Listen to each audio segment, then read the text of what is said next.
Nakaka-excite pa, papunta na tayo dito sa dream natin na magkaroon talaga ng isang app wherein all services pwede mo na makuha. Meron din po tayong training ngayon na gagamitin po natin sa ating contents and digital marketing, yung how to tell stories, how to get good stories wherein magagamit po natin sa ating daily lives as a neopreneur. Imagine how life-changing kung marunong kang mag-storytelling. This is a skill na every entrepreneur should have. Hi everyone, this is Mika and I would like to welcome you in our AYS Kickoff Party this 2025!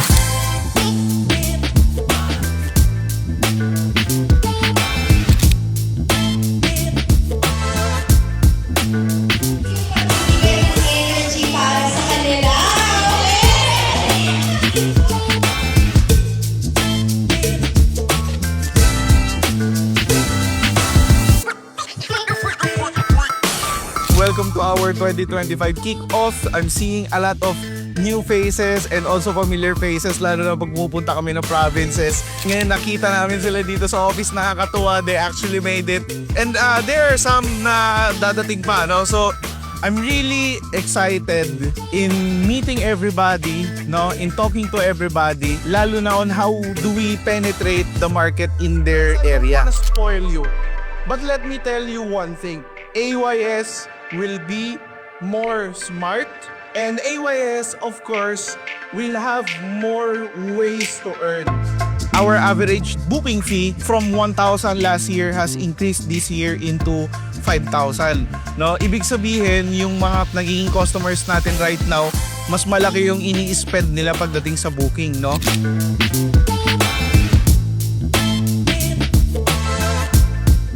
Now, of course, we're looking to improve the daily average booking. We're looking to improve it on a weekly, on a monthly basis, on a quarterly basis. And everyone is in for a very, very good and aggressive business this year.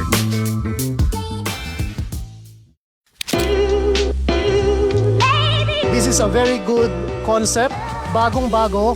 Bakit ako na-in-love sa industry nito? Because of leverage. Kasi mapaparami mo yung oras mo sa pamamagitan ng ibang tao, which is also applicable dito kay AYS. Huwag kang titigil. So although kami wala pang result, but kaya kami umattend ng seminar na to is because to learn. So ang ginawa namin, trainings. Learn more. Kasi pag hindi mo siya natutunan, you cannot present. Hindi mo siya matutunan, i-present sa ibang tao.